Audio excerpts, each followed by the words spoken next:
Welcome to the case study with Sayan. যারা ইতিহাস এবং রাজনৈতিক বিশ্লেষণ ভালোবাসেন এবং যারা কম্পিটিটিভ এক্সামের জন্য প্রস্তুতি নিচ্ছেন তাদের জন্য এই চ্যানেল। ভারতের পার্টিশনের সময়ে বঙ্গভঙ্গ 1947 থেকে 67 সময়ে বাংলায় কি হয়েছে তা নিয়ে আলোচনা করছি আমরা।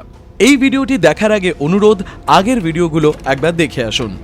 আজকের চতুর্থ পর্বে আমরা কথা বলবো সীমান্ত রাজনীতি, পরিচয় সংকট, নিরাপত্তা কেন্দ্রিক রাষ্ট্র, নাগরিক অধিকার সংকোচন এবং 1967 সালের রাজনৈতিক পালাবদল নিয়ে। দেশভাগের পর সীমান্ত প্রশ্ন পশ্চিমবঙ্গের রাজনীতিতে একটি কেন্দ্রীয় বিষয় হয়ে ওঠে। পূর্ব পাকিস্তানের সঙ্গে দীর্ঘ ও ছিদ্রপূর্ণ সীমান্ত রাজ্যের নিরাপত্তা ভাবনাকে প্রভাবিত করে। সীমান্ত এলাকাগুলোতে অনুপ্রবেশ ও চোরাচালান নিয়ে উদ্বেগ বাড়তে থাকে।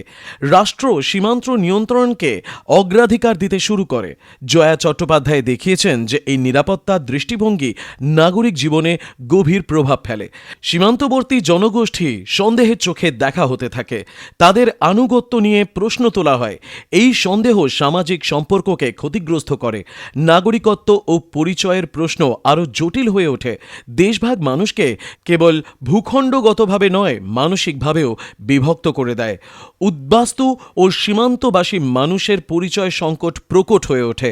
তারা নিজেদের কখনো পুরোপুরি ভারতীয়, আবার কখনো বহিরাগত হিসেবে অনুভব করে। রাষ্ট্রের নীতিতে এই দ্বৈততা প্রতিফলিত হয়।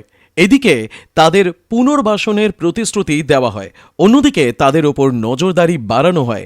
জয়া চট্টোপাধ্যায় দেখিয়েছেন যে এই দ্বৈত আচরণ রাষ্ট্রের গভীর অসঙ্গতি প্রকাশ করে। নাগরিক অধিকার ও নিরাপত্তার মধ্যে ভারসাম্য নষ্ট হতে থাকে। নিরাপত্তার নামে অধিকার সীমিত করা হয়। এই প্রবণতা ধীরে ধীরে স্বাভাবিক হয়ে ওঠে। দেশভাগের উত্তরাধিকার রাষ্ট্রকে আরও কঠোর করে তোলে। সীমান্ত রাজনীতির সঙ্গে সম্পর্কিত প্রশ্নও যুক্ত ছিল। পরিত্যক্ত সম্পত্তি আইন বহু মানুষের জীবনে বড় প্রভাব ফেলে। পূর্ব পাকিস্তান থেকে চলে আসা হিন্দুদের সম্পত্তি এভ্যাকুই প্রপার্টি হিসেবে চিহ্নিত হয়। এইভাবে পশ্চিমবঙ্গ ছেড়ে যাওয়া মুসলমানদের সম্পত্তির ওপর রাষ্ট্রের নিয়ন্ত্রণ প্রতিষ্ঠিত হয়। জয়া চট্টোপাধ্যায় দেখিয়েছেন যে এই সম্পত্তি পুনর্বণ্টন রাজনৈতিক ক্ষমতার হাতিয়ার হয়ে ওঠে। যাদের প্রশাসনিক ও রাজনৈতিক যোগাযোগ ছিল তারা বেশি সুবিধা পায়। সাধারণ মানুষ প্রায়ই বঞ্চিত থাকে। এই বৈষম্য সামাজিক ক্ষোভ বাড়িয়ে তোলে। স্পয়েলস অফ পার্টিশন এখানে আরও স্পষ্ট হয়ে ওঠে। সম্পত্তি ও ক্ষমতা একে অপরের সঙ্গে গভীরভাবে জড়িয়ে যায়। রাষ্ট্রের নিরাপত্তা কেন্দ্রিক মনোভাব আইন ও প্রশাসনে প্রতিফলিত হয়। বিশেষ আইন ও বিধিনিষেধ চালু করা হয়। রাজনৈতিক বিরোধিতা প্রায়ই রাষ্ট্রবিরোধিতা হিসেবে চিহ্নিত হয়। বামপন্থী আন্দোলনগুলো বিশেষ নজরদারির আওতায় আসে। জয়া চট্টোপাধ্যায় দেখিয়েছেন যে এই দমনমূলক নীতি গণতান্ত্রিক পরিসর সংকুচিত করে। মত প্রকাশের স্বাধীনতা সীমিত হয়। তবে এই দমন নীতি আন্দোলনকে থামাতে পারেনি, বরং অনেক ক্ষেত্রে তা আন্দোলনকে আরও শক্তিশালী করে। রাষ্ট্র ও সমাজের দ্বন্দ্ব তীব্র হয়ে ওঠে। এই দ্বন্দ্ব রাজনীতির চরিত্র বদলে দেয়। 1960-এর দশকের মাঝামাঝি এসে পশ্চিমবঙ্গে রাজনৈতিক অস্থিরতা চরমে পৌঁছয়। খাদ্য আন্দোলন, শ্রমিক ধর্মঘট এবং ছাত্র আন্দোলন একসঙ্গে বিস্তার লাভ করে।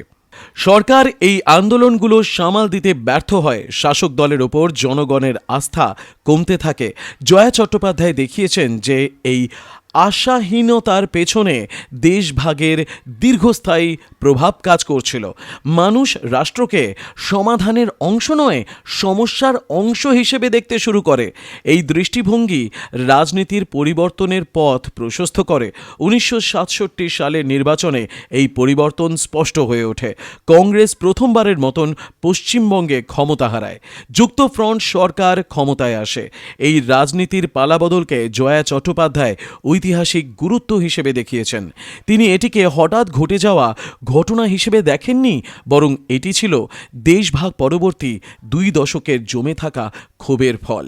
উদ্বাস্তু, শ্রমিক ও দরিদ্র মানুষের অসন্তোষ এই পরিবর্তনের মূল চালিকা শক্তি হয়।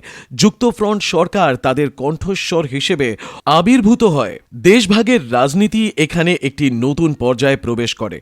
ক্ষমতার কেন্দ্রে নতুন সামাজিক গোষ্ঠী প্রবেশের সুযোগ পায়, তবে এই সুযোগ সীমাবদ্ধ ছিল।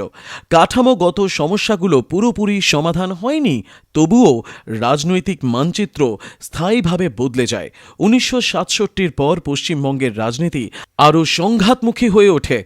রাষ্ট্র ও আন্দোলনের মধ্যে মুখোমুখি সংঘর্ষ বাড়ে। জয়া চট্টোপাধ্যায় দেখিয়েছেন যে এই সংঘাতের শিকড় ছিল দেশভাগে। নিরাপত্তা, নাগরিকত্ব ও অধিকার, এই তিনটি বিষয়ের টানাপোড়েন চলতে থাকে। দেশভাগের উত্তরাধিকার রাষ্ট্রকে ক্রমাগত চাপে রাখে। পশ্চিমবঙ্গ এই চাপে বিশেষভাবে ক্ষতিগ্রস্ত হয়। সীমান্ত রাজ্য হওয়ার কারণে এই চাপ আরও বেশি ছিল। অর্থনীতি, রাজনীতি ও সমাজ সব ক্ষেত্রেই এর প্রভাব পড়ে। জয়া চট্টোপাধ্যায় এই অন্তঃসম্পর্ক দক্ষতার সঙ্গে বিশ্লেষণ করেছেন। তার কাজ ইতিহাস ও বর্তমানের মধ্যে সেতুবন্ধন তৈরি করে।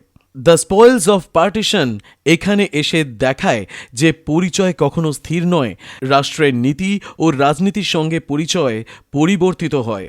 দেশভাগ এই পরিবর্তনকে দ্রুত ও বেদনাদায়ক করে তোলে। বাংলার মানুষ এই অভিজ্ঞতার মধ্য দিয়ে গেছে। তাদের স্মৃতি ও রাজনীতিতে এই অভিজ্ঞতার ছাপ রয়ে গেছে। এই স্মৃতি পরবর্তী প্রজন্মের ওপরও প্রভাব ফেলে। দেশভাগ অতীত হয়েও বর্তমানকে নিয়ন্ত্রণ করে। জয়া চট্টোপাধ্যায় এই ধারাবাহিকতাকে স্পষ্টভাবে তুলে ধরেছেন। এই দৃষ্টিভঙ্গি তার বইটিকে আলাদা করে তোলে। এটি কেবল একটি ঐতিহাসিক বিবরণ নয়, বরং এটি রাষ্ট্র, সমাজ ও ক্ষমতার একটি গভীর বিশ্লেষণ। দেশভাগের স্পয়েলস এখানে বহুস্তরীয় রূপে ধরা পড়ে। কেউ নিরাপত্তা ও ক্ষমতা অর্জন করে, কেউ আবার স্বাধীনতার পরও অনিশ্চয়তার মধ্যে বাস করে। এই বৈষম্য রাজনীতির কেন্দ্রে থেকে যায়। পশ্চিমবঙ্গ তার একটি উজ্জ্বল উদাহরণ। জয়া চট্টোপাধ্যায় উদাহরণকে সর্বভারতীয় প্রেক্ষাপটে স্থাপন করেছেন। ফলে গ্রন্থটির গুরুত্ব শুধু আঞ্চলিক নয়, এটি জাতীয় ইতিহাস চর্চার একটি অপরিহার্য অংশ। এই উপলব্ধি পাঠককে নতুনভাবে ভাবতে বাধ্য করে। দেশভাগের রাজনীতি এখানে একটি নতুন অর্থ পায়। এটি কেবল সীমান্তের প্রশ্ন নয়, এটি ক্ষমতা, অধিকার ও পরিচয়ের প্রশ্ন। জয়া চট্টোপাধ্যায় এই প্রশ্নগুলোর গভীরে প্রবেশ করেছিলেন। তার বিশ্লেষণ সমসাময়িক রাজনীতির জন্যেও প্রাসঙ্গিক। অতীতের সিদ্ধান্ত আজকের বাস্তবতাকে কিভাবে গঠন করছে তা তিনি দেখিয়েছেন। এই ধারাবাহিকতা বোঝা অত্যন্ত জরুরি, নইলে ইতিহাসকে ভুলভাবে ব্যাখ্যা করা হয়। দ্য স্পয়েলস অফ পার্টিশন এই ভুল থেকে আমাদের রক্ষা করে। এখানেই গ্রন্থটির চতুর্থ পর্যায়ের আলোচনা শেষ হলো।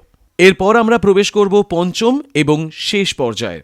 পরের পর্বে থাকবে গ্রন্থের সামগ্রিক মূল্যায়ন, ইতিহাস চর্চায় অবদান, তাত্ত্বিক গুরুত্ব এবং উপসংহার। সেটা জানার জন্য পরবর্তী পর্যায়ে চোখ রাখুন এবং আমাদের চ্যানেলটি সাবস্ক্রাইব করে অল বাটনটি প্রেস করে রেখে দিন, যাতে ভিডিও আপলোড হলেই আপনার কাছে খবর পৌঁছয়। এই পর্যায় সম্পর্কে আপনার মতামত কমেন্টে লিখতে ভুলবেন না। দেখছিলেন the case study with Sayan.